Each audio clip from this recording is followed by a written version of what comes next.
నీ కష్టంలో, నీ శ్రమలో, నువ్వు నిందలు అవమానాలు భరిస్తున్న పరిస్థితుల్లో, నిరాశలో నువ్వు కృంగిపోతున్న పరిస్థితుల్లో నువ్వు చూడవలసిన ఒకే ఒక దిక్కు పైకి మాత్రమే,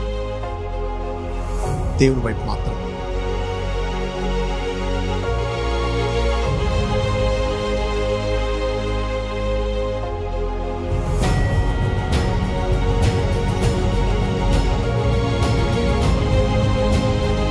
నీ బాధను తొలగించేవాడు, నీ గాయాన్ని కట్టేవాడు, నీ హృదయాన్ని ఆదరించేవాడు దేవుడు మాత్రమే.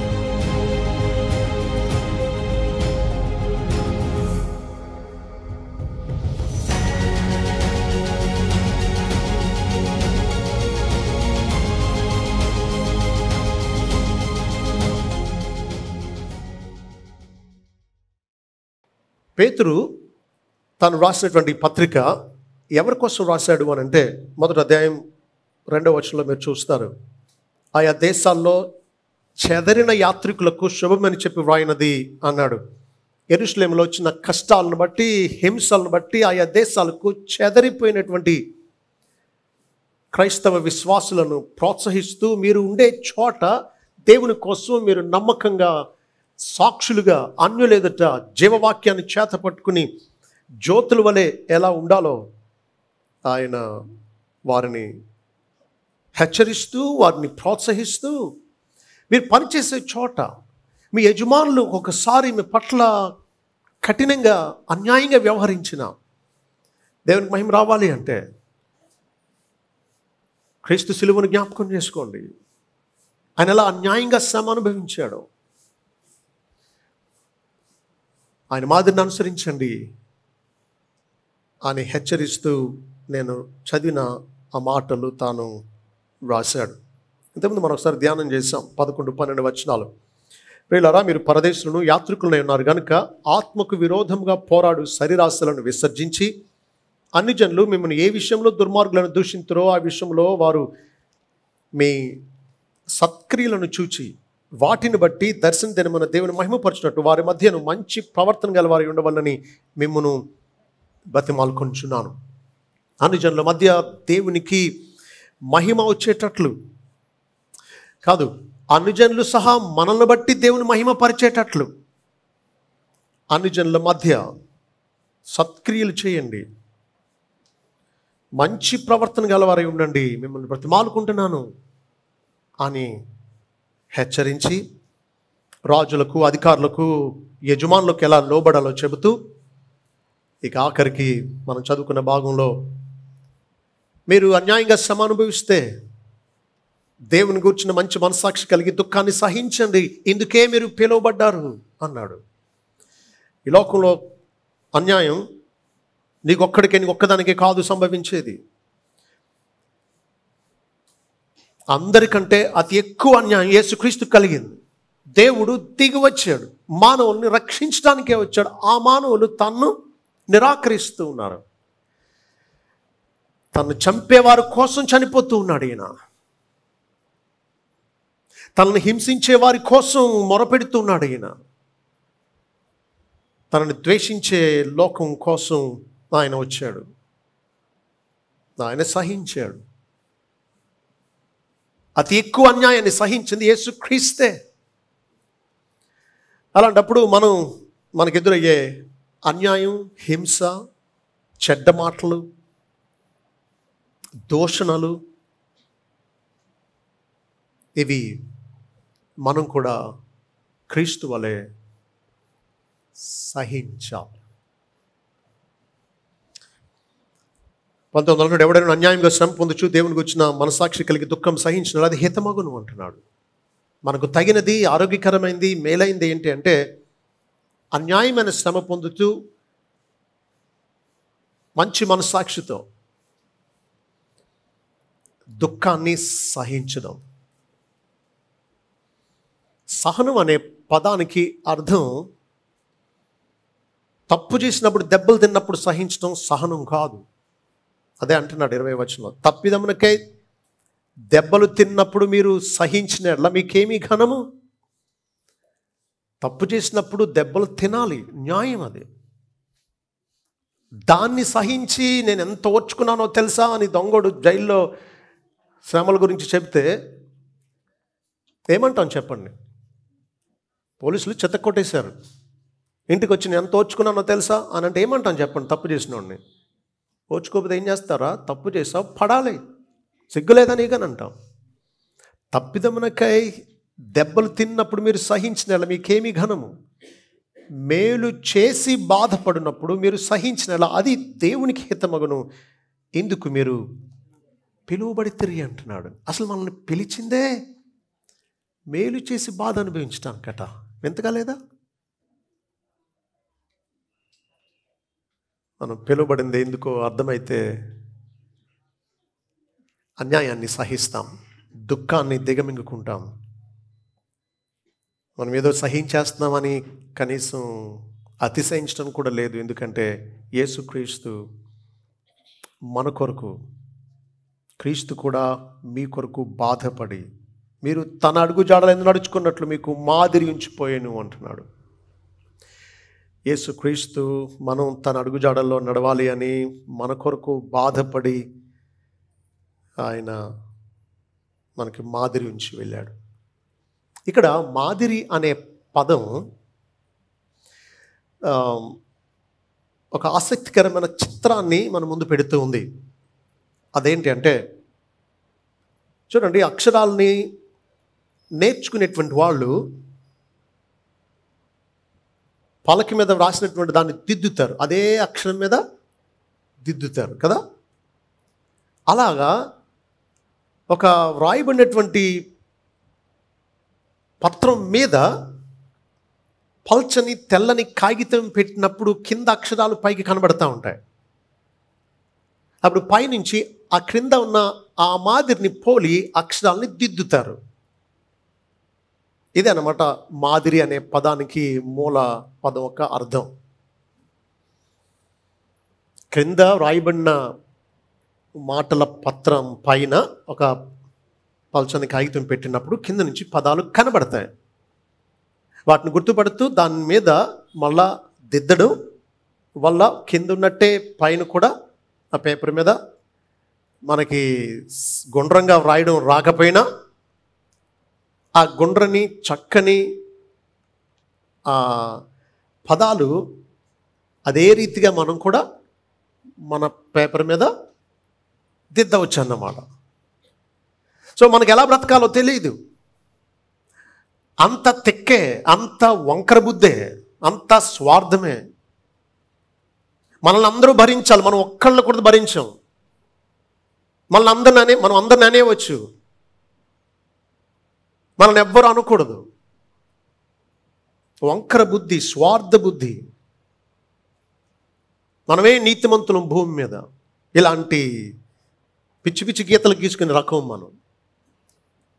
క్రీస్తు మనకు మాదిరి నుంచి వెళ్ళాడు. ఆయన అడుగుజాడలో మనం నడవాలని ఆయన మన మాదిరి నుంచి వెళ్ళాడు. ఆయన జీవించినట్టుగా మనం జీవించడానికి ఆయన బోధ చేసి వెళ్ళలా, పుట్టి బోధ చేసి వెళ్ళలా, ఆయన జీవించి చూపించాడు.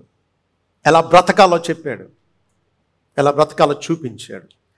కాబట్టి నిజ క్రైస్తవ్యం క్రీస్తును పోలి నడవడమే. నిజ క్రైస్తవ్యం క్రీస్తు నడిచినట్టు నడవడం, ఆయన మాట్లాడినట్టు మాట్లాడడం, ఆయన సహించినట్టు సహించడం, ఆయన పాపాన్ని జయించినట్టు, శోధనలు జయించినట్టు మనం జయించడం, ఆయన దేవునికి లోబడినట్టు మనం దేవునికి సంపూర్ణంగా లోబడ్డం, ఆయన శత్రువులను ప్రేమించినట్టు, తను హింసించే వారి కోసం ప్రార్థించినట్టు మనం కూడా శత్రువులను ప్రేమించడం, హింసించే వారి కోసం ప్రార్థించడం, క్రీస్తు వలె దేవునికి ప్రియమైన కుమారులుగా కుమార్తెలుగా ఉండడం, దేవుని చిత్తం అంతటిని నెరవేర్చడం, ఆయన చిత్తాన్ని నెరవేర్చడమే సంతోషంగా ఆహారంగా ఎంచడం. క్రీస్తు అడుగుజాడల్లో నడవడమే క్రైస్తవ్యం. ఆయన పాపము చేయలేదు, ఆయన నోటను ఏ కపటమును కనబడలేదు. ఆయన పాపం చేయలేదు అంతే. కనీసం మాటల్లో కూడా ఆయన నోట ఏ కపటం వినబడలేదు, కనబడలేదు.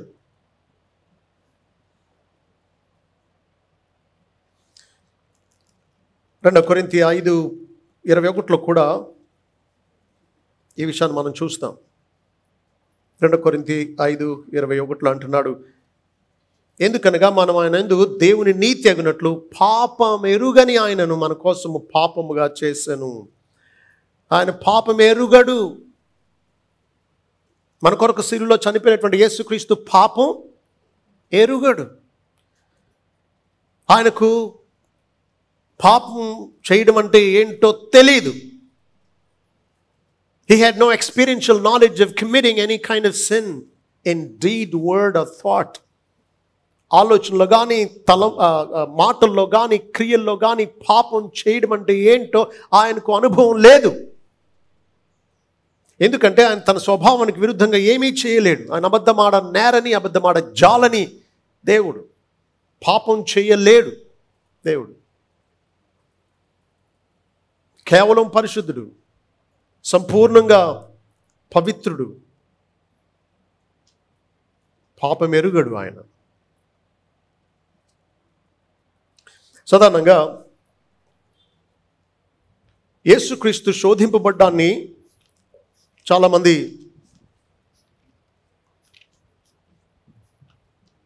మన వల్లే శోధింపబడ్డాడు, పాపం అయితే చేయలేదు కానీ శోధింపబడ్డానికి ఆయన పాపం చేయగల సామర్థ్యం గలవాడు అని ప్రభువుని చాలా అవమానకరంగా ఆయన దైవత్వం మీద దాడే చేశారు గొప్ప గొప్ప భక్తులు అని ప్రజలు భ్రమపడినటువంటి వాళ్ళు. మత్తయి సువార్త 4:11 మనం చూస్తాం, యేసుక్రీస్తు సాతాను చేత శోధింపబడ్డానికి పరిశుద్ధాత్మ చేత అరణ్యానికి కొనుపోబడ్డాడు. ఆయన శోధింపబడ్డాడు. అపవాది ఆయనను ప్రారంభం నుండి ఆఖరి వరకు శోధిస్తూనే ఉన్నాడు. అపవాది ప్రభువును శోధిస్తూనే ఉన్నాడు. ఒక ఆయన అన్నాడు, శోధింపబడ్డం అని అంటే ఆ శోధన వాస్తవమైంది అయి ఉండాలంటే ఆ శోధనకు లొంగే అవకాశాలు ఉంటేనే శోధన వాస్తవం అవుతుంది అన్నాడు. ఉదాహరణకు కాళ్ళు లేవనుకుందాం ఒక వ్యక్తికి, అతన్ని పరుగు పెట్టమనే ఎవరైనా శోధించడం శోధన ఎలాగ అవుతుంది అంటాడు ఒక అతను. ఎలాగో పరుగు పెట్టలేడు కదా, అలాంటి వాడిని పరుగు పెట్టేమనే శోధన అవ్వదు అంటాడు. అలాగే పాపం చేయలేకపోతే ప్రభువు పాపం చేయగలిగిన సామర్థ్యం ఆయనకి లేకపోతే శోధన ఆయనకు శోధన కాదు అంటాడు. వినడానికి ఇదేదో మానవ రీతిగా నిజమే కదా అనిపిస్తుంది, కానీ యేసుక్రీస్తు మానవ రూపంలో దిగి వచ్చిన దేవుడు. Jesus Christ is God incarnate. మానవుడిగా అవతరించిన దేవుడు యేసుక్రీస్తు. దేవుడు పాపం చేయజాలడు. మనకలాగా పాప ఆకర్షణ ఆయనకు లేదు. పాపం పట్ల ఆయన వాంఛ కలవాడు కాడు. పాపం విషయంలో ఆయన ఆకర్షింపబడగలిగిన వాడు కాడు. ఆయన హవ్వలాగా మోసపోదగినటువంటి వాడు కాడు ఆయన. కాబట్టి నీకు నాకు ఉన్నటువంటి ఆకర్షణ పాపం విషయంలో క్రీస్తుకు ఏమాత్రం లేదు. మరి క్రీస్తు పాపం చేయగలడా? చేయలేడు. మరి పాపం చేయలేని క్రీస్తుకు శత్రువు శోధించడం అది నిజమైన శోధన అవుతుందా అన్నాడు ఒక ఆయన.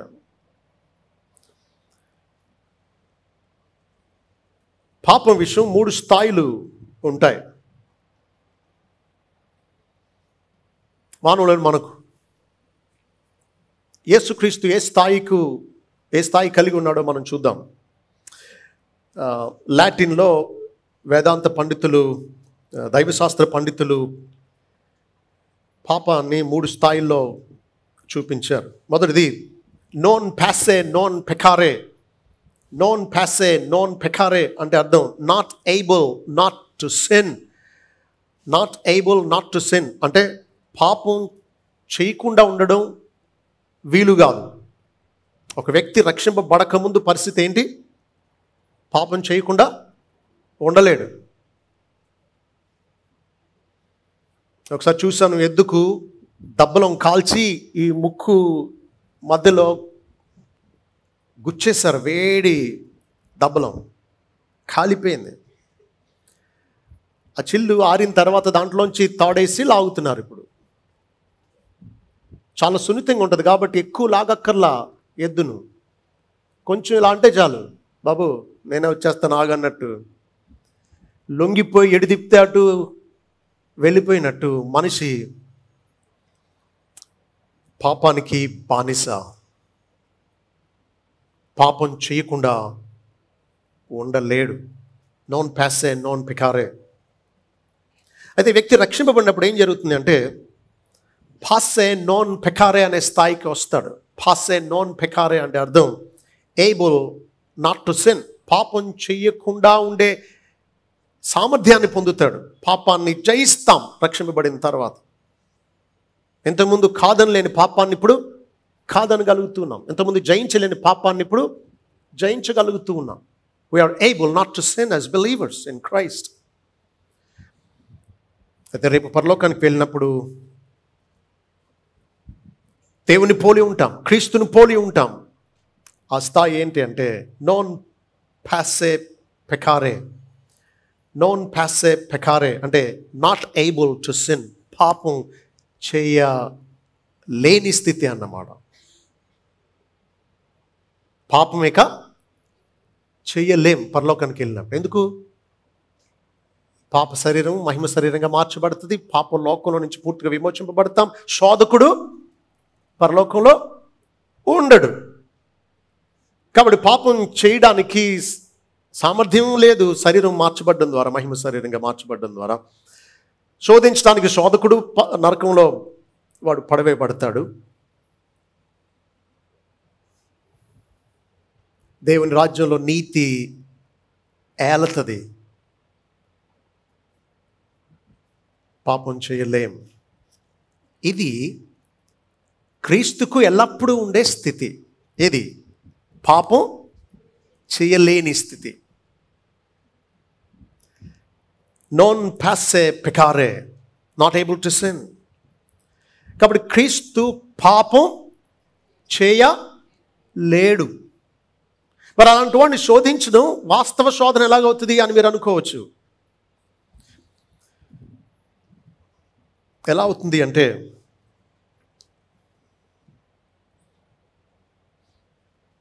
బంగారాన్ని, మీ పాత బంగారాన్ని తీసుకెళ్ళి కొత్త బంగారం కొనడానికి ఏదైనా పెద్ద బంగారం షాప్కి వెళితే అక్కడ అవెన్ షేప్లో ఉండే ఒక బాక్స్లో మీ బంగారాన్ని పెట్టి హీట్ చేస్తాడు. వైట్ హాట్ టెంపరేచర్లో పెడతాడు. తెల్లగా అయిపోయేటట్టు అంత హీట్ ప్రొడ్యూస్ అవుతుంది అక్కడ. అసలైన బంగారం ఆ హీట్కి వెయిట్ తగ్గదు, వినాశనము అవ్వదు. దాంట్లో మస్టు లేదు కాబట్టి కరిగిపోయేదేమీ ఉండదు. ఓకే.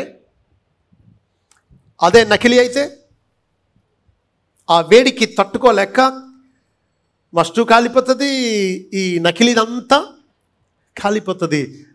అసలు ఒక్కొక్కసారి మీకు ఏం కనబడదు, అక్కడ ఏం ఉండదు. ఇప్పుడు చెప్పండి, నకిలీ దానికైనా ఆ హీట్ అసలైన బంగారానికి కూడా నా హీట్ ఎదుర్కోవాల్సింది?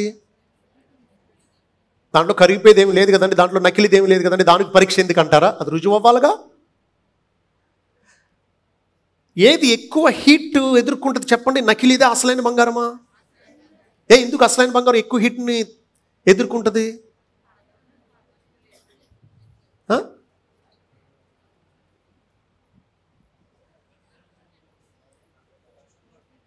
ఏమన్నారు? ఇంకా పరిశుద్ధంగా అవడానిక? అది ప్యూర్ గోల్డ్ అండి, దాంట్లో ఏం మస్ట్ లేదండి. ముందే కరిగిపోయింది నకిలీది. పూర్తి హీట్ ఎదుర్కోవడానికి ఇది లేదు. మీరు నేను ఎదుర్కొన్న శోధన కంటే యేసుక్రీస్తు అత్యధికంగా పూర్తి తీవ్రతతో ఎదుర్కొన్నాడు. ఎందుకో తెలుసా? మనం తట్టుకోలేక లొంగిపోతాం. కానీ దాని సత్తా ఏంటో చూశాడు ఈయన. పాపం అంటే దాని తీవ్రత ఏంటో, శత్రువు ఎంతగా శోధించగలడో దాని అంచుల మట్టుకు చూశాడు ఈయన. కాబట్టి అంత తీవ్రమైన శోధనను తట్టుకుని నిలబడ్డాడు. కాబట్టి ఒక భక్తుడు అంటాడు, the purity of gold doesn't make the flame any less hot అంటాడు. The purity of gold doesn't make the flame any less hot. బంగారం యొక్క స్వచ్ఛత ఈ వేడి యొక్క తీవ్రతను ఏమాత్రం తగ్గించదు. దాన్ని పూర్తిగా బంగారం, స్వచ్ఛమైన బంగారం ఎదుర్కొని బయటకు వస్తూ ఉంది.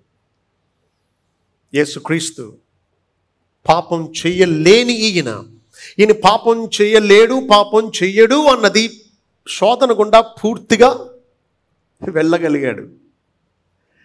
పాత నిబంధన గ్రంథంలో ఒక గొర్రె వధింపబడాలి అంటే అది నిష్కళంకమైందై ఉండాలి. యాజకుల దగ్గర ఎగ్జామినర్స్ అని ఉంటారు, పరీక్షించేటువంటి వాళ్ళు. అంగవైకల్యం కానీ, చర్మ వ్యాధి కానీ, ఏదైనా బలహీనత కానీ, రోగం కానీ ఉందేమో మొత్తం గొర్రెను పరీక్షిస్తారు. నిష్కళంకమైనది అయితేనే దాన్ని దేవుని కొరకు వధింపబడ్డానికి అంగీకరిస్తారు. యేసుక్రీస్తు యోహాను చెప్పినట్టు మొదటి అధ్యాయం యోహాను సువార్త 29వ వచనంలో చెప్పబడినట్టు, ఇదిగో లోక పాపమును మోసుకొని పోవు దేవుని గొర్రెపిల్ల. నిష్కళంకమైన వాడుగా రుజువు చేయబడాలి. శోధింపబడి సహితం ఆయన రుజువు చేయబడాలి. కాబట్టి యేసుక్రీస్తు పూర్తి శోధనను, అతి తీవ్రమైన శోధనను ఎదుర్కొని సైతం తాను నిష్కళంకమైన గొర్రెగా రుజువు చేయబడ్డాడు. అందుకనే మొదటి పేతురు 1:19 చెప్పబడినట్టు మనం విమోచింపబడింది క్షయమయ్యే బంగారం, వెండి వస్తువుల వల్ల కాదు, నిష్కళంకమైన గొర్రెపిల్ల వంటి క్రీస్తు రక్తం చేత మనం విమోచింపబడ్డాం. ఆయన పాపము చేయలేదు. యేసుక్రీస్తు పాపం చేయలేదు. నాతో చెప్పండి అందరూ, ఆయన పాపము చేయలేదు. ఆయన నోటను ఏ కపటమును కనబడలేదు. ఆయన దూషింపబడి బదులు దూషింపలేదు. ఆయన శ్రమ పెట్టబడి బెదరింపక న్యాయముగా తీర్పు తీర్చు దేవునికి తను తాను అప్పగించుకున్నాను.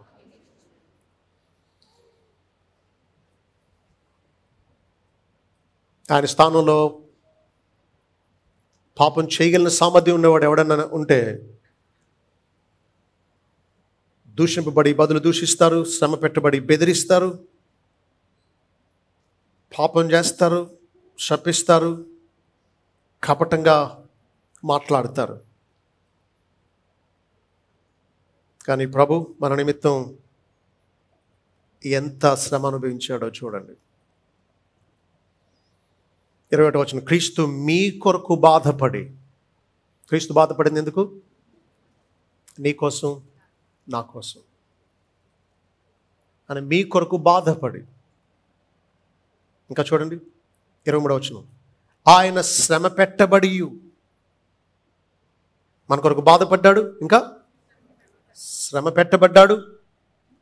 24వ వచనం, ఆయన తానే తన శరీరమందు మన పాపములను మ్రాను మీద మోసుకొనెను. మన కొరకు బాధపడ్డాడు, శ్రమ పెట్టబడ్డాడు, తానే మన పాపాలని తన శరీరమందు మ్రాను మీద మోసాడు. చూడండి, మన కోసం బాధపడ్డాం, మనకి బదులు బాధపడ్డాం, మన స్థానంలో బాధపడ్డాం, మన నిమిత్తం శ్రమ పెట్టబడ్డాం, మన పాపాలు తన శరీరమందు మ్రాను మీద మొయ్యడం. వీటన్నిటిని మనకు బదులు ఆయన ఇలా చేయడాన్ని సబ్స్టిట్యూషన్ అంటాం. సబ్స్టిట్యూషన్ అంటే మన స్థానంలో మనకు బదులు మరొకరు ఆ కార్యాన్ని చేయడం.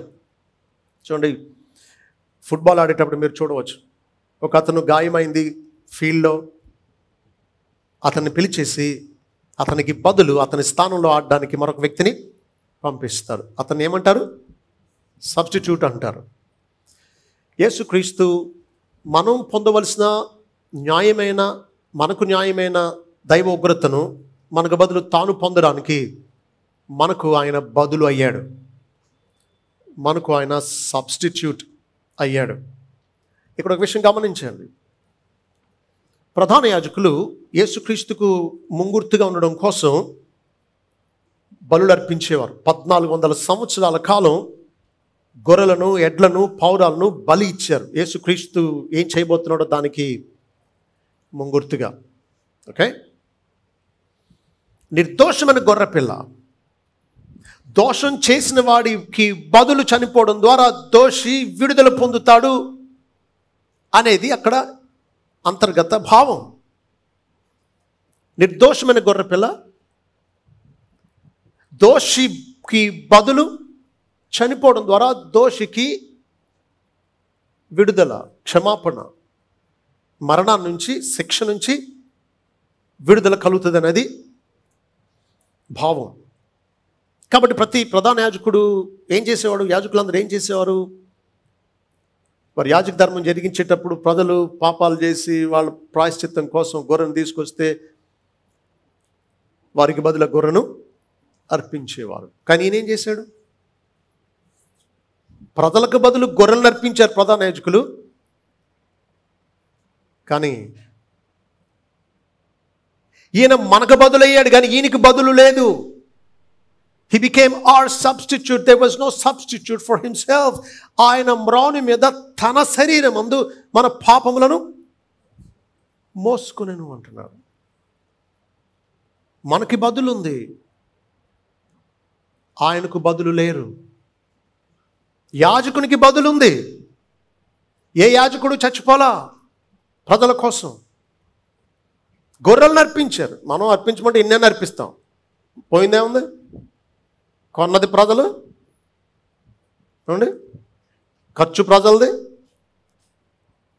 యాజకుడు దాన్ని బలి ఇవ్వడం కష్టమేముంది చెప్పండి?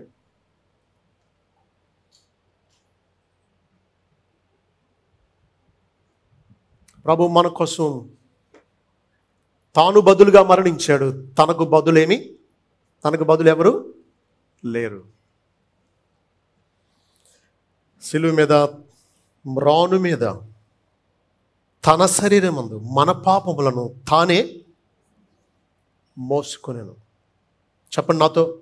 మనము పాపం విషయమై చనిపోయి నీతి విషయమై జీవించినట్లు ఆయన తానే తన శరీరమందు మన పాపములను మ్రాను మీద మోసుకొనెను. ఆయన పొందిన గాయముల చేత మీరు స్వస్థత నొందితిరి.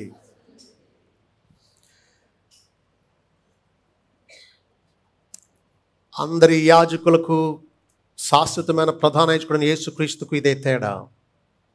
మిగతా వారు వేరే వేరే గొర్రెలను అర్పించారు. ఈయన తనను తానే మన కొరకు అర్పించుకున్నాడు. బాధపడి అన్నాడు. ఏం బాధపడ్డాడు యేసుక్రీస్తు చెప్పండి? శ్రమ పెట్టబడ్డాడని రాసింది. ఏ ఏ రకాల శ్రమలు ఆయన ఎదుర్కొన్నాడు చెప్పగలరా?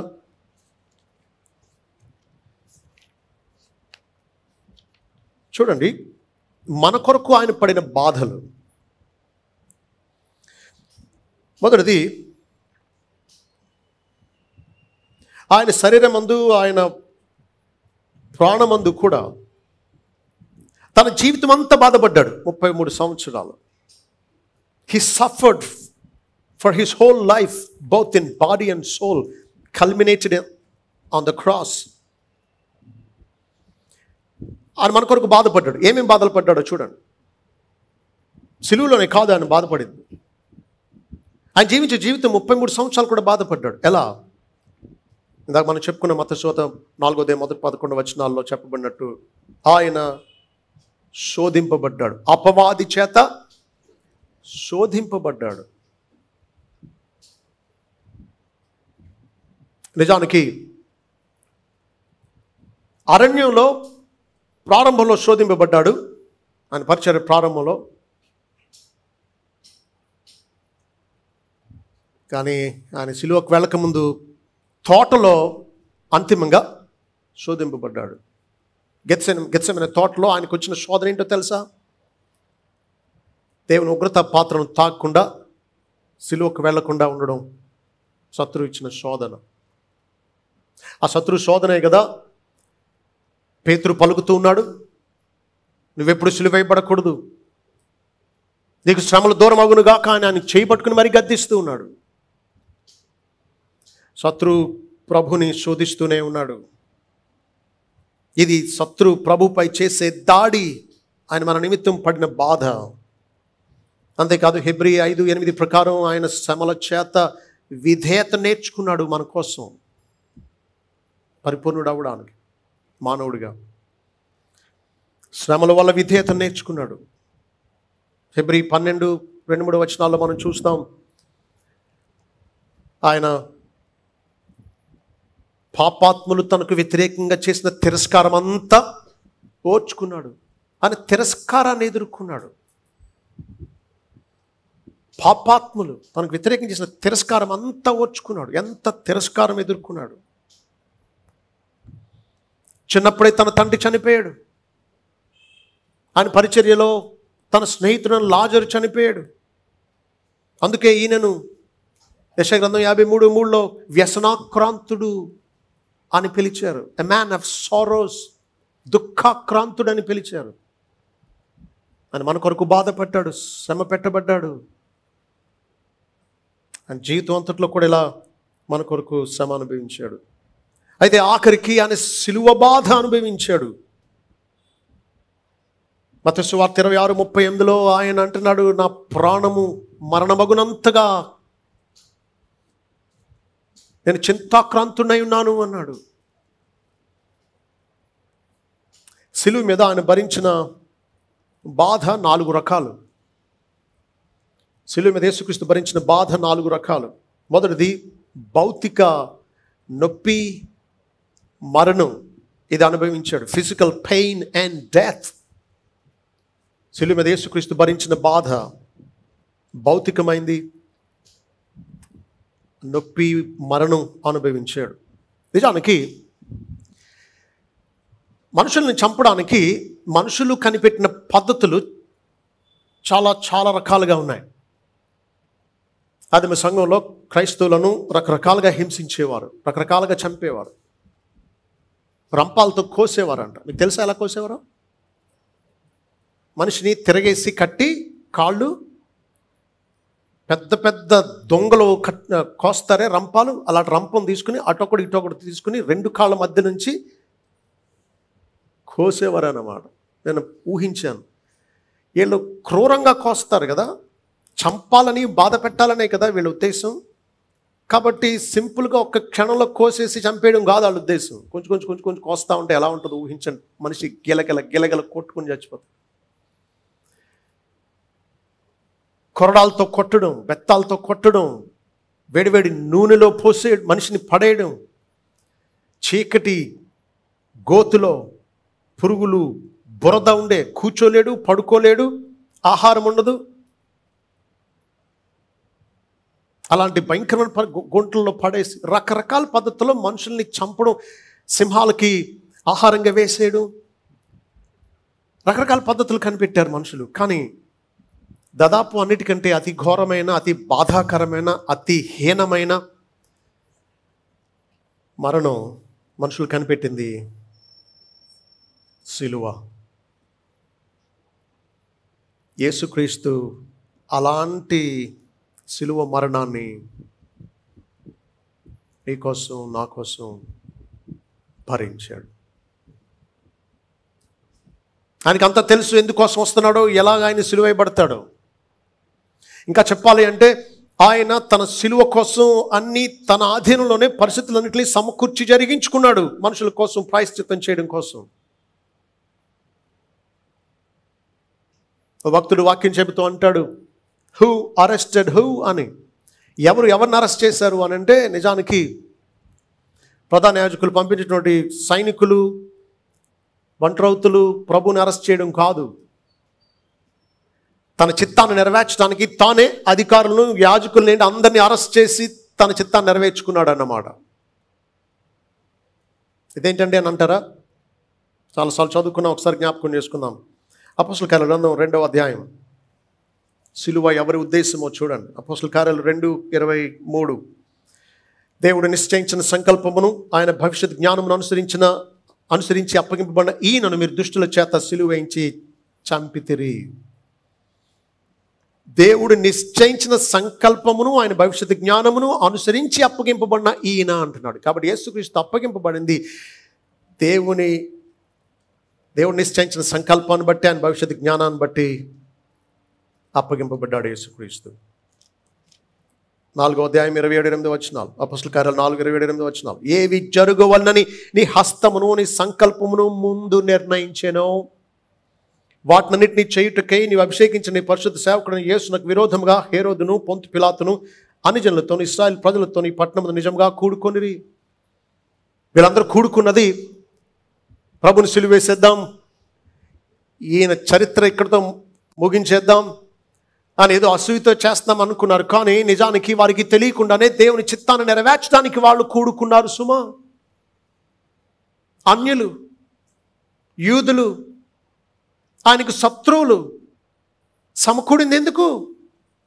ఏవి జరగాలని దేవుని హస్తం, ఆయన సంకల్పం ముందు నిర్ణయించాయో వాటినన్నిటినీ చేయడానికి పిలాతు, హేరోదు, రోమీలు, యూదులు, ప్రధాన యాజకులు సమకూడారట.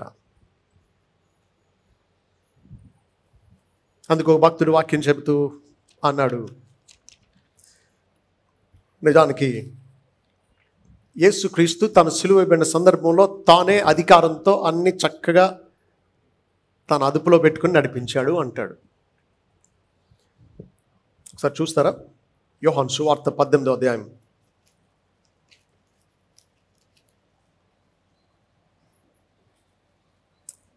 మొదటి 2 వచనాలు. యేసు ఈ మాటలు చెప్పి తన శిష్యులతో కూడా కెద్రోను వాగు దాటిపోయాను. అక్కడ ఒక తోట ఉండెను, దానిలోనికి ఆయన తన శిష్యులతో కూడా వెళ్ళాను. యేసు తన శిష్యులతో పలుమారు అక్కడికి వెళ్ళుచుండేవాడు కనుక ఆయనను అప్పగించి యూదాకును ఆ స్థలము తెలిసి ఉండేను. ప్రభు కావాలని యూదాకు తెలిసిన స్థలానికి వెళ్ళడంలో ఉద్దేశం ఏంటి చెప్పండి? ప్రభువుని అరెస్ట్ చేయడం, వారికి సులువు చేయడం కోసం. అంతకుముందే ఇస్కరియోతు యూదా బేరం కుదుర్చుకొచ్చాడని ప్రభుకు తెలుసు. ప్రభు అన్నాడు, నువ్వు చేయాలనుకున్న పని త్వరగా చేయన్నాడు. వాడు వెళ్ళాడు బయటికి. ప్రభు రాత్రి భోజనం అయిపోయిన తర్వాత ప్రభు ఎక్కడికి వెళ్ళాడు? కెద్రోను వాగు దాటి తోట దగ్గరికి వెళ్ళాడు. ఆ తోట ఏంటో మిగిలిన సువార్తికులు చెప్తారు, గెత్సెమనే తోట.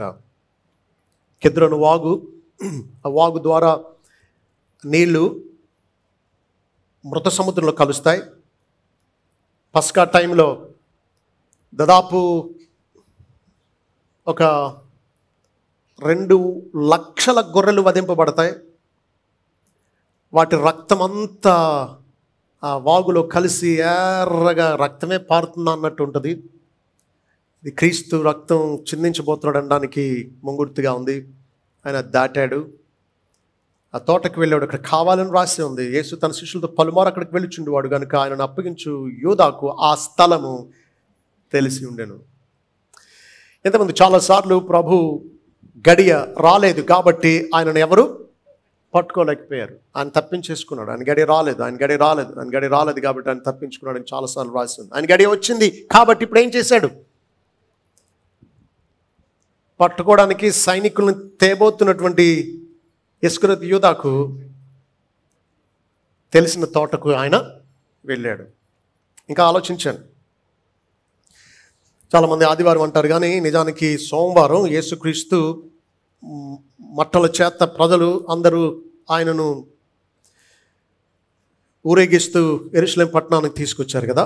రాజులు సాధారణంగా అలా ఊరేగింపబడి అంతఃపురంలోకి వెళతారు. ఈ ఆత్మీయ రాజ్యానికి రాజు తన అంతఃపురం దేవాలయంలోనికి ప్రవేశించాడు.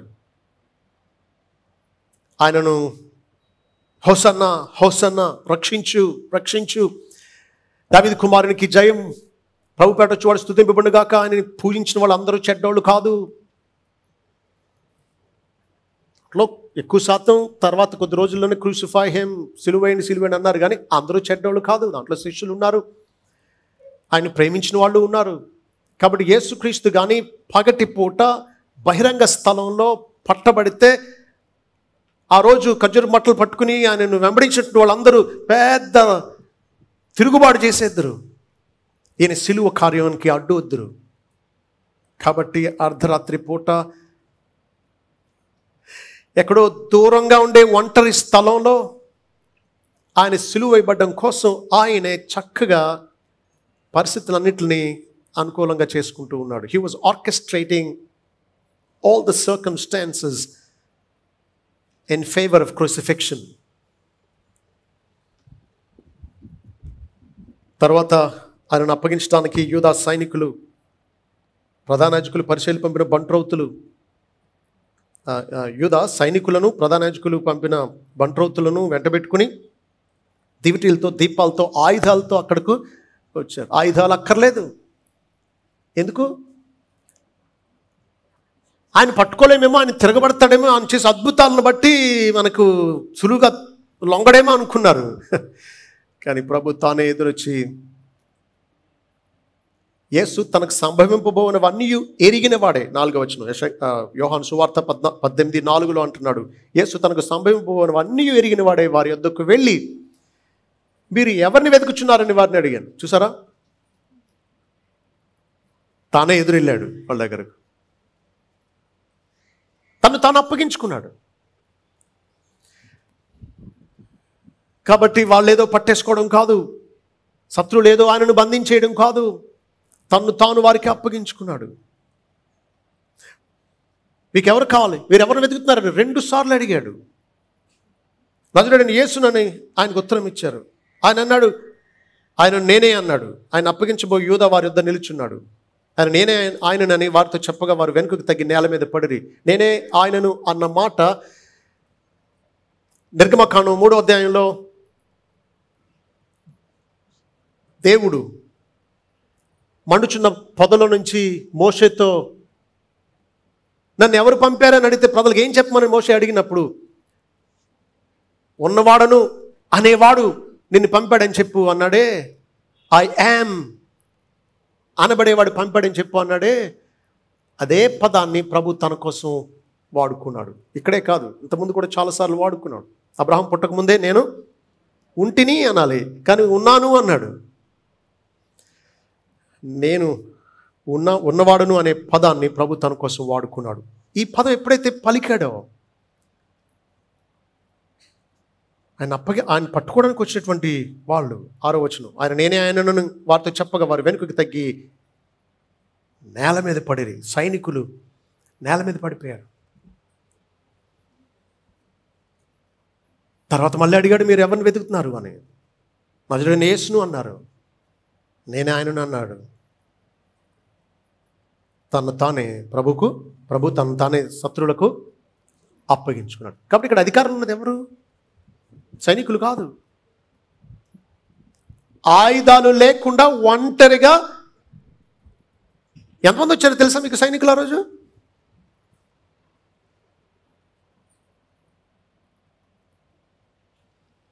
ఆ సైనికుల పటాలం ప్రభు దగ్గరకు వచ్చింది 600 మంది. ఎంతమందిని పట్టుకోవడానికి? ఒకరిని పట్టుకోవడానికి. ఆయుధాలతో వచ్చారు, రాత్రిపూట వచ్చారు. ఎవరు ఆయనకి సహకరించకుండా, ప్రజల సహకారం ఆయనకి లేకుండా కోసం. కానీ ఒంటరిగా ఆయుధాలు లేకుండా వారి దగ్గరికి వెళ్ళాడు. ఆయన మాటతోనే వాళ్ళు నేల మీద పడిపోయారు. ఊహించండి ఒక్కసారి, ఆయుధాలు వాళ్ళ. నిజమే,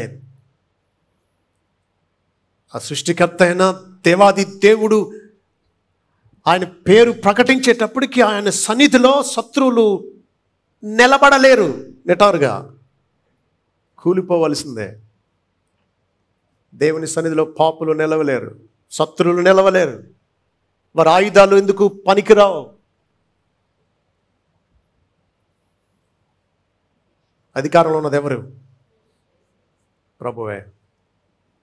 ఇంకా చూడండి, మీరు వెతకడం, మీరు వచ్చింది నా కోసమే అయితే 8వ వచనం, యేసు వారితో నేనే ఆయననని మీతో చెప్పిన కనుక మీరు నన్ను వెతకుచున్న ఎడల వీరిని పోనీయుడని చెప్పాను. నీవు నాకు అనుగ్రహించిన వారిలో ఒకరినైనా నేను పోగొట్టుకొనలేదని ఆయన చెప్పిన మాట నెరవేరినట్లు ఇలాగూ జరిగాను అంటున్నాడు. చూడండి, అధికారం ఉన్నది ఎవరో చూడండి. ఇక్కడ నిజానికి 600 మంది సైనికులు వచ్చినప్పుడు ప్రభుని మిగతా శిష్యులను కూడా పట్టేసుకోవాలి. కానీ ప్రభు 2 సార్లు అడిగాడు. ఎందుకో తెలుసా? ఎవరి గురించి వచ్చారు మీరని. మీరు వచ్చింది నా కోసమే కదా, మీరు వచ్చింది నా కోసమే కదా, వెళ్ళేటప్పుడు ఇదిగో నన్ను పట్టుకోండి, వీళ్ళందరినీ వదిలేయండి అన్నాడు. శిష్యులను తప్పించే ఆ శక్తి, ఆ బాధ్యత ప్రభుదే. ఇక్కడ ఒక మాట మీరు గమనించాలి. నీవు నాకు అనుగ్రహించిన వారిలో ఒకరినైనా నేను పోగొట్టుకోలేదని ఆయన చెప్పిన మాట నెరవేరినట్లు ఇలాగ చెప్పాను అన్నాడు. సాధారణంగా యోహాను కానీ మిగిలిన క్రొత్త నిబంధన రచయితలు దేవుని మాట, ఆయన సెలవిచ్చిన మాట నెరవేరినట్టు ఎలా జరిగను అని పాత నిబంధనలో దేవుడు సెలవిచ్చిన మాటలను ప్రస్తావించి ఆయన చెప్పినట్టు ఇలా నెరవేరింది అన్నారు. పాత నిబంధనలో దేవుని మాటను ఎలాగైతే ప్రస్తావించి ఆయన చెప్పింది ఇలా నెరవేరేటట్లు జరిగిందని అన్నాడో, యోహాను అదే రీతిగా దేవుని మాటగా క్రీస్తు అంతకుముందు పలికిన ఆయన మాటనే ప్రస్తావిస్తూ ఆయన సెలవిచ్చినట్టుగానే ఇలా జరిగింది అంటున్నాడు. అంటే యేసుక్రీస్తు దేవుడు, యేసుక్రీస్తు మాటలు పాత నిబంధనలో ఉన్నటువంటి దేవుని మాటలతో సమానం అన్నట్టు, ప్రవచనం నెరవేరినట్టు ఇలా జరిగింది అన్నట్టు, క్రీస్తు చెప్పాడు ఇలా చేశాడని దేవుని మాటతో సమానంగా యేసుక్రీస్తు మాటను ఇక్కడ సమానంగా ఎంచుతూ యోహాను రాస్తూ ఉన్నాడు. తన శిష్యులను తప్పిస్తూ ఉన్నాడు. అంతేకాదు, తర్వాత ఏం జరిగింది అంటే, సీమోను పేతురు వద్ద కత్తి ఉండినందున అతను దాన్ని దూసి ప్రధాన యాజకుని దాసుని కొట్టి అతని కుడి చెవి తెగ నరికాను. ఆ దాసుని పేరు మల్కు అని రాసు. లూకా సువార్తలో పేతురు తెగ నరికిన మల్కు అనే ప్రధాన యాజకుని దాసుని చెవిని ప్రభు అక్కడ బాగు చేసేసాడు. ఊహించండి ఒకసారి ఏం జరిగి ఉంటుందో. సైనికులు ఆయుధాలతో వచ్చారండి. ప్రభు తను అప్పగించేసుకుంటున్నాడు. అయితే పేతురు అంతకుముందు మాట ఇచ్చాడు కదా, నీకోసం ఎవరు వదిలేసినా నేను మాత్రం నిన్ను వదలను, చచ్చిపోవడానికి సైతం నీకోసం నేను తెగిస్తానన్నాడు కదా, అదేదో రుజువు చేసేసుకుందామని కత్తి ఉంటే దూసి ఒక్కటేసాడు. చెవి తెగేయడానికి కాదు, తల 2గా చీల్చేద్దామన్నట్టు వేసాడు అంతే. ఈయనకి పాపం చేపలు పట్టడం బాగా వచ్చు, కానీ కత్తి పట్టడం సరిగా తెలీదు. కాబట్టి ఆ దాసుడు ఇలా అని ఉంటాడు, చెవి ఉడిపి కింద పడిపోయింది అంతే. వెంటనే ఆలోచించండి, 600 మంది సైనికులు కత్తులు దూసేసి రెడీ అయిపోయి ఉంటారు కదా. ప్రభు దాన్ని అంతటిని కామప్ చేయడానికి, తను పట్టుకోవడానికి వచ్చిన ఈ పని నెరవేరడం కోసం అందరూ నిర్ఘాంతపోయి ఇక కత్తులు వాడక్కర్లేకుండా ఆ చెవి కింద నుంచి తీసాడో లేదా కొత్తదే పుట్టించాడో, అక్కడికక్కడ బాగైపోయాడికి రక్తం కావడం ఆగిపోయింది. బాబాయ్ బాబాయ్ బాబాయ్ అని అరిసేసేవాడు మామూలు అయిపోయాడు. అందరూ బెత్తరపోతూ ఉన్నారు. ఇక ఇస్కరియోతు యూదా ముద్దు పెట్టడం, ప్రభుని సైనికులు బంధించి తీసుకెళ్ళడం జరిగింది. ప్రభు సిలువలో తానే అధికారంలో ఉన్నాడు. అయితే మన నిమిత్తం తాను గడియ వచ్చింది కాబట్టి సిలువ బాధ అనుభవించాడు. ఆయన మన కొరకు పడిన బాధలు సిలువ మీద 4 రకాలని చెప్పిన. మొదటిది భౌతిక నొప్పి, బాధ, మరణం. రెండవది మానసికంగా, సైకలాజికల్గా, he bore the pain of bearing sin. పాపాన్ని భరించడం అనే బాధ అనుభవించాడు ఆయన. చూడండి, మీలో కొంతమంది చాలా సున్నితంగా ఉండేవాళ్ళు ఉంటారు, చాలా శుభ్రంగా ఉండేవాళ్ళు ఉంటారు. కొంతమంది పేడ కలిపేసి పిడకలేయడం కష్టం కాదు కొంతమందికి. కానీ సున్నితంగా పెరిగినటువంటి వాళ్లకు కనీసం కాలుతో దాన్ని తొక్కినా తట్టుకోలేరు కదా. పాపం విషయం ఆలోచిద్దాం. దేవుడు కేవలం పరిశుద్ధుడు, దుష్టత్వాన్ని చూడలేనంత నిష్కళంకమైన నేత్రాలు కలిగినటువంటి వాడు. పాపం చేయడం కాదు, దాన్ని చూడడం కూడా తట్టుకోలేడు ఆయన. అలాంటి వాడి మీద ఆయనను విశ్వసించబోయే అందరి ప్రతి పాపాన్ని ఆయన ఒక్కడు మొయ్యాలి. ఇది ఎంత బాధో ఆలోచించండి. మురికి వాసన గిట్టని మీకు, మీరు టాయిలెట్ ట్యాంక్ క్లీన్ చేయాలని దాంట్లో దించారనుకుందాం, కాదు. మీ బరువాటి బంగారం దాంట్లో పడిపోయిందని మీరు పూర్తిగా లోపలికి వెళ్ళిపోయి దాన్ని వెతికి తీయాలనుకుందాం. ఎంత హేయమైందో, అంతకంటే హేయమైంది యేసుక్రీస్తు మన కోసం పాపంగా చేయబడ్డం. ఇది భరించాడండి. ఇది తట్టుకోలేని బాధ పరిశుద్ధనికి. మూడవది, శిష్యుల ద్వారా, అంతకంటే ఎక్కువగా తండ్రి ద్వారా ఆయన విడువబడ్డం, abandonment by disciples and the father. ఇదంతా ఒంటరిగా భరించాలి.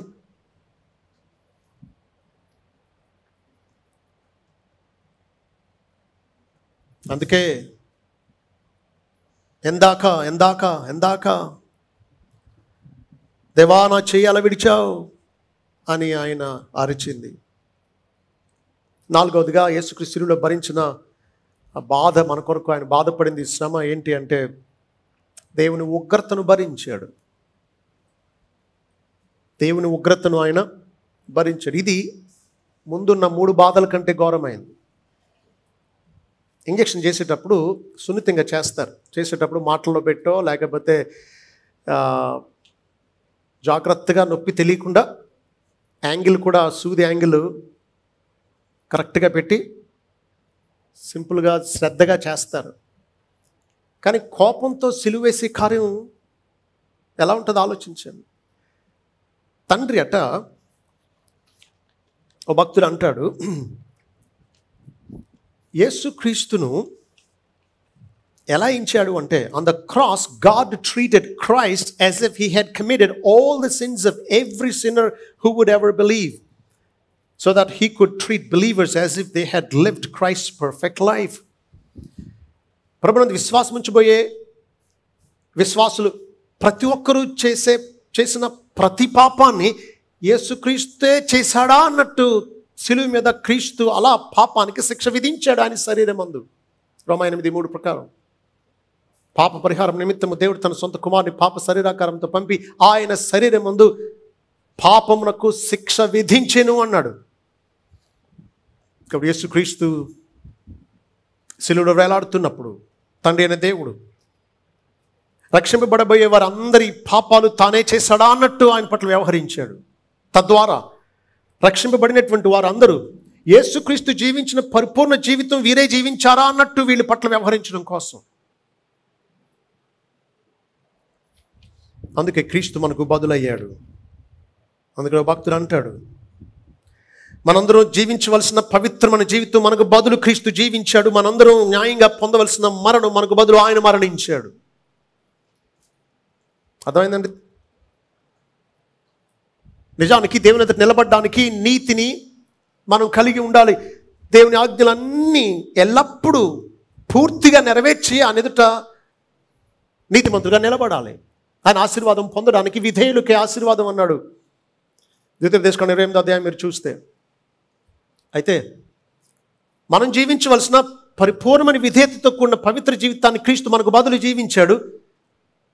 మనం న్యాయంగా మరణించవలసినటువంటి మన మరణాన్ని మనకు బదులు తాను మరణించాడు.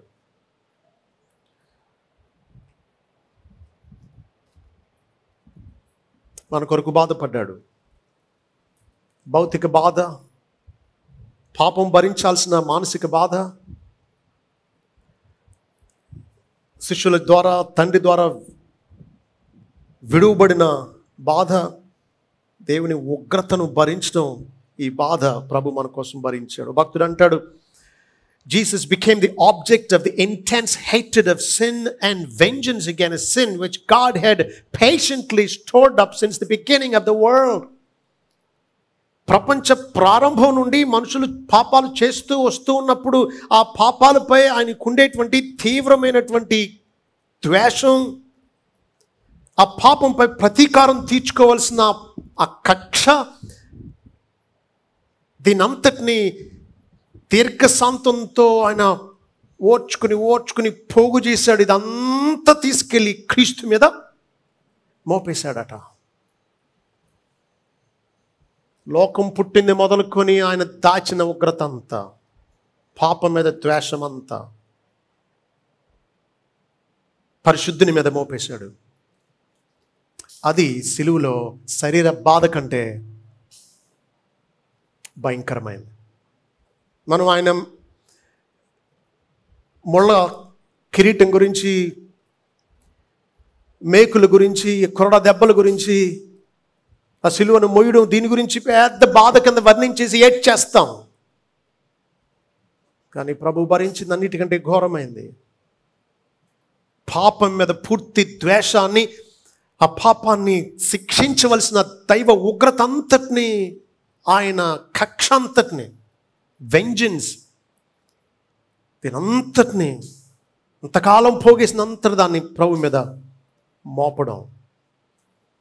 ప్రభు మన నిమిత్తమే బాధపడ్డాడు, మన నిమిత్తమే ఆయన శ్రమ పెట్టబడ్డాడు, మన నిమిత్తమే మన పాపాలని తాను తన శరీరమందు మ్రాను మీద మోసాడు. ఎందుకో తెలుసా? 24వ వచనం, 1 పేతురు 2:24, మనము పాపముల విషయమై చనిపోయి నీతి విషయమై జీవించినట్లు ఆయన తానే తన శరీరమందు మన పాపములను మ్రాను మీద మోసుకునేను. ఆయన పొందిన గాయముల చేత మీరు స్వస్థత నొందుతారు. ప్రభు చనిపోయింది 2 ఉద్దేశాలతో. మొదటిది, మనం మన పాపాల విషయమై చనిపోవాలని, నీతి విషయమై జీవించాలి అని. చెప్పండి. మన పాపాల విషయమై మనం చనిపోయి నీతి విషయమై జీవించినట్లు ఆయన తానే తన శరీరం మన పాపములను మ్రాను మీద మోసుకున్నాడు. కాబట్టి యేసుక్రీస్తు నీ కొరకే చనిపోయాడు అన్న సంగతి నువ్వు విశ్వసిస్తే ఈ 2 నీలో జరిగినాయి అని నువ్వు నమ్మాలి. పాపాల విషయమై మనం చనిపోయాం. చనిపోయిన వాడు కదలడు, మెదలడు, దేన్ని తాగడు, తినడు, కొట్టడు, తిట్టడు, అరవడు, కోపపడ్డు. రోమపత్రిక 6వ మనం చూస్తాం, మనం పాపం విషయమై క్రీస్తు కూడా సిలువేయబడినని ఎరుగుదుము అంటున్నాడు. క్రీస్తు సిలువలో మరణించాడు, మనకు ఆయనతో ఐక్యత కలిగింది. కాబట్టి ఆయన మరణంలో మనం కూడా మన పాపాల నిమిత్తం ఏమయ్యాం? చనిపోయాం. ఆయనతో మనకు కలిగిన ఐక్యతను బట్టి ఆయన తిరిగి లేచాడు, పునరుత్థానుడే. కాబట్టి మనం కూడా ఆయనతో పాటు తిరిగి లేపబడ్డాం. కాబట్టి ఇప్పుడు జీవించాల్సింది నీతి కోసం. కానీ చాలామంది పాపం కోసం బ్రతుకుతున్నారు, నీతి విషయంలో చచ్చిపోయినట్టుగా ఉన్నారు. ఒక్క మంచి పని ఉండదు, ఒక్క చిన్న విషయం ఓర్పు ఉండదు, సహనం ఉండదు, ప్రేమ ఉండదు, నిస్వార్థంగా పేదలకు సహాయం చేయడం ఉండదు. పట్టుమని 1 గంట ప్రార్థించి ఎరగరు మీలో చాలామంది.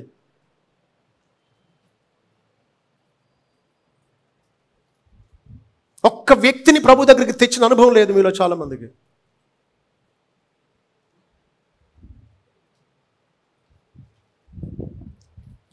దేనికోసం జీవిస్తున్నాం? దేనికోసం మృతులమయ్యాం? ఇంకా పాపం ఏలుతుంది అని అంటే ఒకవేళ మీరు రక్షింపబడలేదేమో. కొద్దిమందిని చూస్తే ప్రభు దగ్గర ఒక్కడే ఉన్నాడు కానీ ఇస్కరియోతు యూదా. స్థానిక సంఘాల్లో కొన్ని వేల మంది ఉన్నారని చెప్పవచ్చు ఇస్కరియోతు యూదాలు. వాడు ఒక్కసారి అమ్మేశాడు కానీ ప్రజలు ప్రతిరోజు అమ్ముతున్నారు ప్రభువును.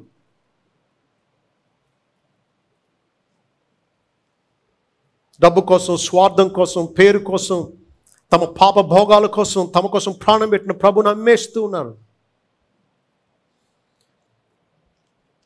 మనం చూస్తే అర్థం అవ్వాలి, అబ్బే వీళ్ళకి ఏం చేసినా కోపం రాదండి. వీళ్ళకి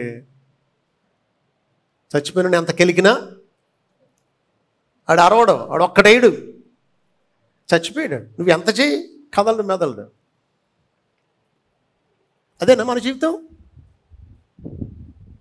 ఎంతో అక్కర్లా మనకి, సర్రమని తాచుపాములో లేచిపోవడానికి. చచ్చిపోవాలండి పాపం విషయమై. పాపాన్ని అణచడం కాదు.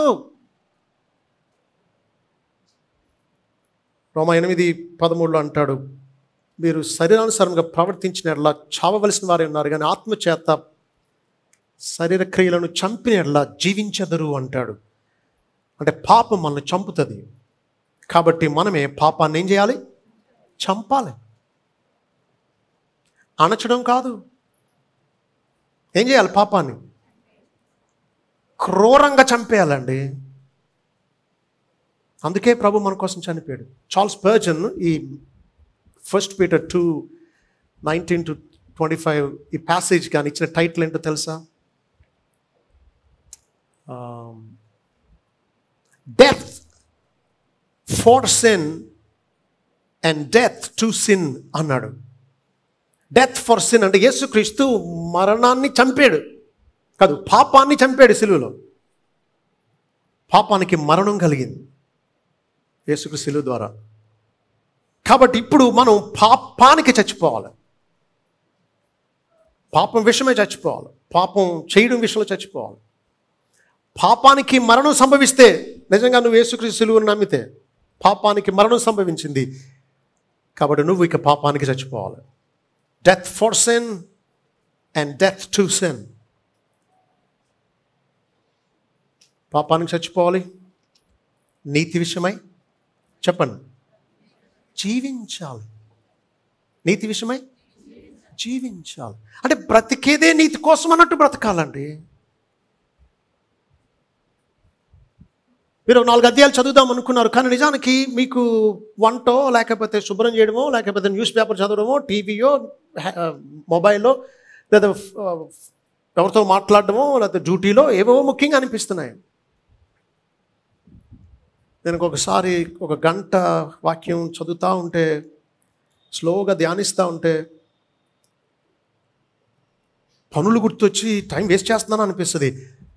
తర్వాత నాకు నేను చెప్పుకుంటాను, దేవుని గ్రంథంతో గడిపిన టైము క్షణం కూడా వేస్ట్ కాదు అని. అప్పటికప్పుడు నీకు రిజల్ట్ కనబడకపోవచ్చు, కానీ ఆత్మీయంగా ఎంతో సారాన్ని, జీవాన్ని పొందుతూ ఉన్నావు, ఎంతో బలపడుతూ ఉన్నావు. ఆపత్కాలంలో శత్రువుని ఎదిరించడానికి ఇప్పుడు పొందే బలమే ఆపదకు ఉపయోగపడేది. ఇప్పటికిప్పుడు నీకు తెలియకపోవచ్చు.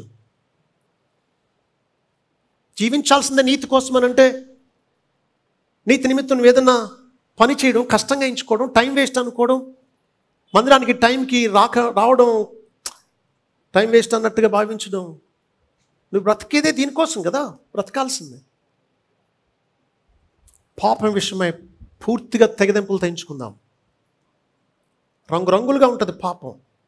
కొన్ని ముదురు రంగులో ఉంటాయి స్పష్టంగా గుర్తుపట్టడానికి, కొన్ని నువ్వు గుర్తుపట్టలేనంత, నీ పాపం నీకే తెలియనంత నీకు అనుకూలమైన షేడ్లో ఉంటుంది.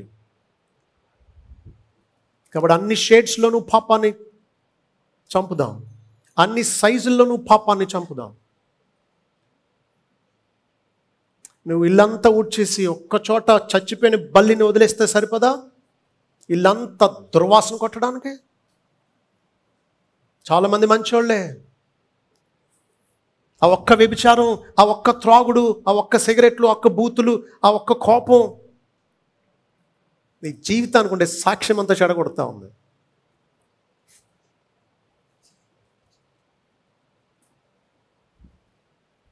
పాపాల విషయమై చచ్చిపోవడానికే, నీతి విషయమై జీవించడానికే యేసుక్రీస్తు తానే తన శరీరం మందు మన పాపాలని రాను మీద మోసుకున్నాడు. ఆయన పొందిన గాయముల చేత మీరు స్వస్థత నొందితిరి అంటున్నాడు.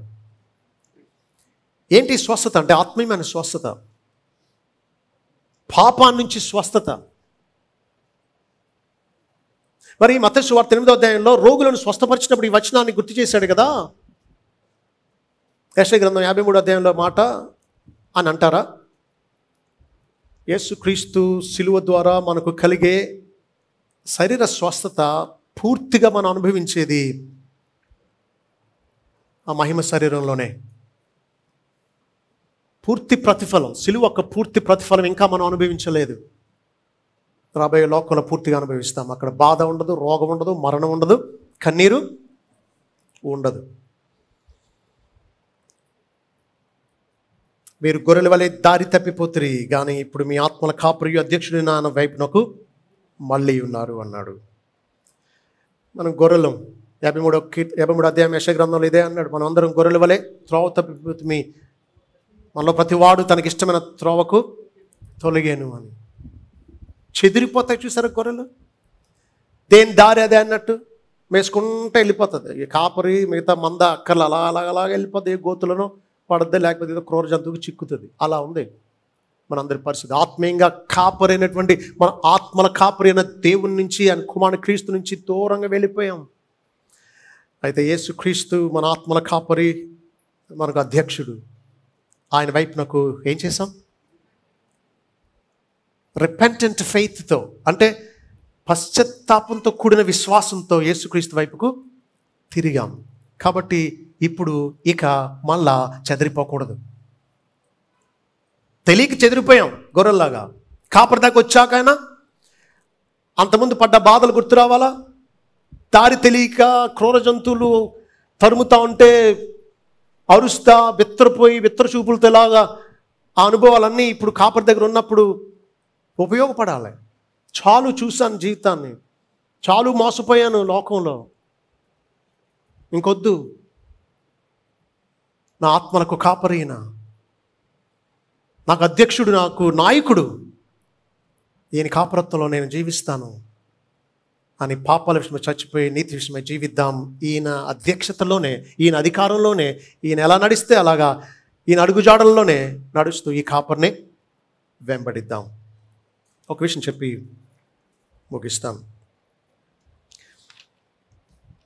యేసుక్రీస్తు సిలువే మన రక్షణకు ఆధారం, మన నిరీక్షణకు ఆధారం. ఆయన మరణించి తిరిగి లేవడం మన పాపాలకు పరిహారం కలిగింది అని, మన తిరిగి జన్మింపచేసి తిరిగి బ్రతికించి ఆయన రాజ్యంలో చేర్చుకుంటాడని, పరలోకంలో ఉంచుతాడనడానికి ఆధారం. కాబట్టి యేసుక్రీస్తు శిలువలో చేసిన ఆ సంపూర్ణమైన కార్యమందు విశ్వసించి మనం నిశ్చింతగా బ్రతకాలి. భక్తుడిలా అంటాడు, rest in the finished work of Christ on the cross. యేసుక్రీస్తు శిలువలో చేసిన కార్యం సంపూర్ణమైన కార్యం. దానికి నువ్వు కలపాల్సింది, దాంట్లో ఉన్నది లోటు ఇలాంటి ఏమీ లేవు. సంపూర్ణమైన శాశ్వత కార్యాన్ని యేసుక్రీస్తు శిలువలో నెరవేర్చాడు. అందుకే ఆయన చనిపోతూ ఏమన్నాడు? 6వ మాట ఏం చెప్పండి? సమాప్తమైంది అన్నాడు. ఇట్ ఈస్ ఫినిష్డ్ అని బిగ్గరగా కేక వేశాడు ఆయన. ఆ మాట గ్రీక్లో టెటలస్టాయ్.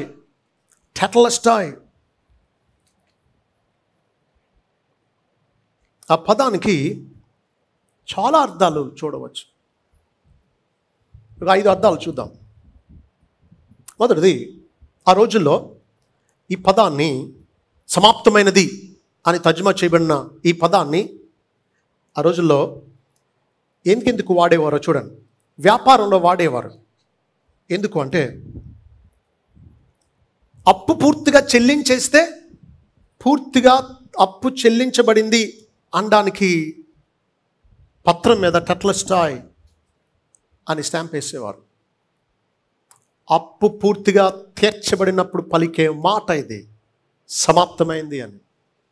యేసుక్రీస్తు నీ కోసం, నా కోసం, నీ అప్పు, నా అప్పు పూర్తిగా తానే చెల్లించాడు. కాబట్టి అంటున్నాడు సమాప్తమైంది అని. పూర్తిగా చెల్లించేశాను మీ రుణమంతా అని. Our debt is fully paid. రెండవది కోర్టులో వాడతారు టెటెల్స్టాయ్ అనే పదాన్ని. కోర్టులో వాడే, న్యాయస్థానంలో వాడే పదం, దాని అర్థం ఏంటి అంటే the sentence is fully served. శిక్షాకాలం పూర్తిగా భరించబడింది.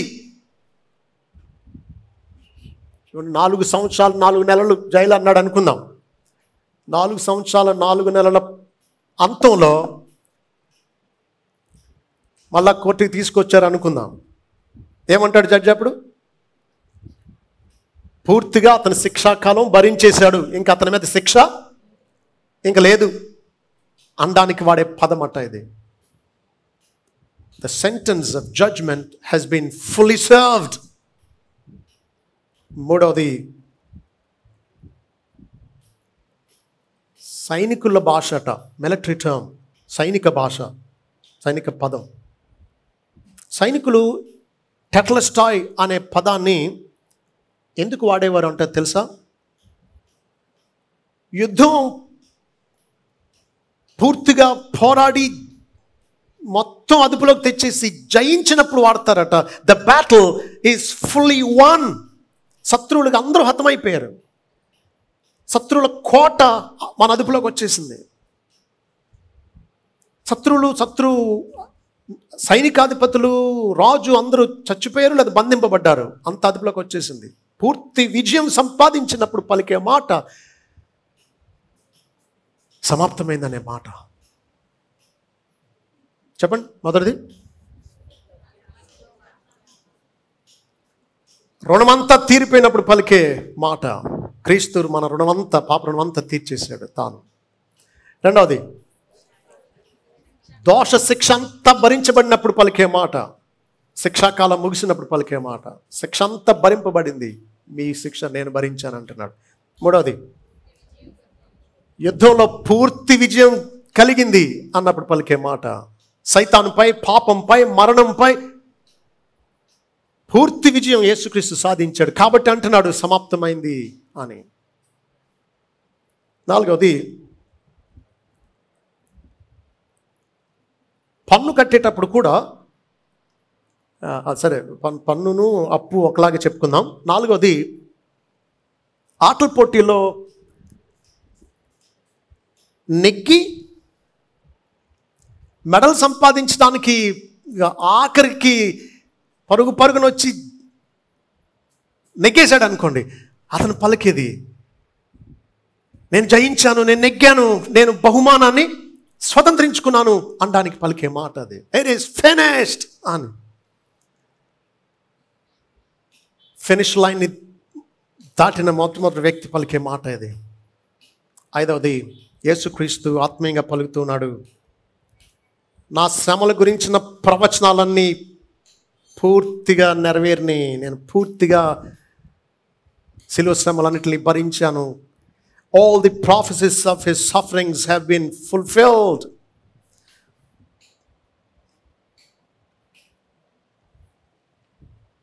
యేసుక్రీస్తు పూర్తి చేశాడు శిలువ కార్యాన్ని. మన పాపం పూర్తిగా ఆయన భరించి రుణం చెల్లించేశాడు. మన పాప శిక్ష అంతా తను భరించేశాడు కాబట్టి క్రీస్తు ఉన్న వారికి ఇప్పుడు ఏ శిక్షా విధి లేదు. కొద్దికాలం పరిగెట్టరిలో ఉండి అక్కడ ఇంకా కొంత శిక్ష అనుభవించాక పరలోకానికి వెళ్ళడం కాదు. క్రీస్తు నమ్మినటువంటి వాళ్ళు నరకం కానీ దానికి సంబంధించిన దేనికి వెళ్ళరు. ఇక్కడ కళ్ళు మూస్తారు, ప్రభు దగ్గర కళ్ళు తెరుస్తారు. మూడవది యుద్ధంలో పూర్తి విజయం దొరికింది, పందెంలో విజయం దొరికింది. ప్రవచనాలన్నీ మెస్సయ్యను గురించిన ప్రవచనాలు, ఆయన శిలువను గురించి, ఆయన శ్రమల గురించిన ప్రవచనాలన్నీ నెరవేరినాయి. కాబట్టి ఈ రీతిగా మన కోసం, మన ఆత్మలకు కాపరిగా, మనకు అధ్యక్షుడిగా ఉండి మనకు మాదిరి ఉంచి వెళ్ళినటువంటి క్రీస్తును ఆయన చేసిన శిలువ కార్యాన్ని బట్టి పూర్తిగా నమ్మి నిశ్చింతగా ఈ పాప శిక్ష గురించి, ఉగ్రత గురించి, సైతాను వాడి పన్నాగాల గురించి ఏమీ చింతపడక్కర్లేకుండా నా ప్రభు చేసిన కార్యం సంపూర్ణమైంది, సమాప్తమైంది అని ఆయన ముగించిన సంపూర్ణం చేసినటువంటి శిలువ కార్యం మందు విశ్వసించి నిశ్చింతగా జీవిద్దాం. పరిశుద్ధుడా, మా ఆత్మలకు కాపరివి, అధ్యక్షుడు,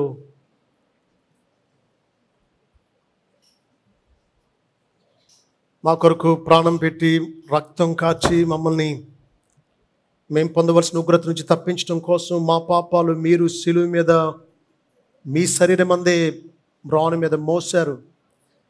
మా ప్రభువా, మా రక్షకుడు, మా దేవుడవు, మా కాపరివి యేసుక్రీస్తు ప్రభు, మీకు స్తోత్రాలు. ప్రభువా, మిమ్మల్ని స్తుతిస్తూ ఉన్నాం.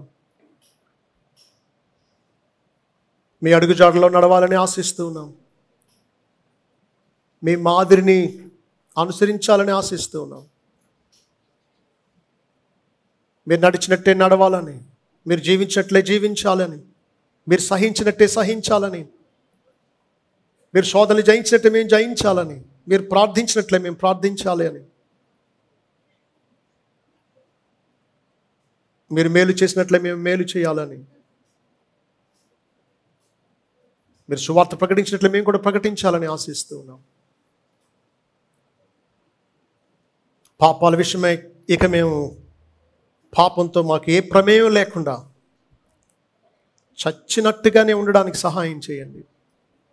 మా కోపాన్ని చంపండి, మా కామాతురతను చంపండి, మా ధనాపేక్షను చంపండి, మా పొగరును చంపండి, మా అసూయ, మా ద్వేషం, మా కక్ష, మా పగ, మా స్వార్థం, మా సోమరితనం, మా నిర్లక్ష్యం, మా ప్రేమ లేని తత్వం, క్షమించలేని మనసు, ఇవన్నిటిని చంపండి తండ్రి. పాపం విషయమై మృతులుగా ఉండడానికి, నీతి విషయమై జీవించడానికి మాకు సహాయం చేయండి. బ్రతకాల్సిందే మీకోసం అన్నట్టు బ్రతకడానికి మాకు నేర్పండి తండ్రి. గొప్ప దేవా, మిమ్మల్ని స్తుతిస్తున్నాం. మాకు మీరు తప్ప మరొక మాదిరి లేదు. మీరు తప్ప మమ్మల్ని కాపరిగా చెదరిపోకుండా మరి తిరిగి గుంపుగా ఉంచి నడిపించగలిగినటువంటి కాపరి మా ఆత్మలకు మరొకరు లేరు. మీకు మమ్మల్ని మేము అప్పగించుకుంటున్నాం. మిమ్మల్ని సంతోషపెట్టడానికి, మీ అడుగుజాడలో నడవడానికి, మిమ్మల్ని పోలి బ్రతకడానికి, పాపం విషయమై మృతులుగాను, నీతి విషయమై సజీవులుగాను ఉండడానికి మాకు సహాయం చేయండి. ఈ రీతిగా ఈ గుడ్ ఫ్రైడే శిలువ ధ్యానాన్ని మాకు ఆశీర్వాదకరంగా చేశారని నమ్ముతూ, ఈ మాటలు మా జీవితాలకు ప్రయోజనకరంగా చేయవలసిందని మిమ్మల్నే మాదిరిగా పెట్టుకుని, మిమ్మల్ని గురిగా పెట్టుకుని, ఇక మళ్ళా చెదిరిపోకుండా, మా ఇష్టం వచ్చిన త్రోవలకు తొలగిపోకుండా, మీ మందతోనే ఉండడానికి, మీ కనుచూపు మేరలోనే ఉండడానికి, మీ చిత్తంలోనే ఉండడానికి మాకు సహాయం చేయండి. మీరే మహిమ పొందవలసిందని, మీరు నెరవేర్చిన శిలువ కార్యమందు విశ్వసించి మేము నిమ్మళించడానికి, విశ్రాంతి పొందడానికి సహాయం చేయవలసిందని యేసు నామములో ప్రార్థించి స్తుతించి వేడుకుంటున్నాం తండ్రి. ఆమేన్. మన ప్రభువైన యేసుక్రీస్తు కృప, తండ్రి అయిన దేవుని ప్రేమ, పరిశుద్ధాత్మక అన్యోన్య సహవాసం మనందరికీ తోడై ఉండి, క్రీస్తును వెంబడిస్తూ ఆయన అడుగుజాడల్లో ఆయన వలె నడవడానికి, ఆయన మార్గాల్లో మనందరినీ స్థిరపరచును గాక.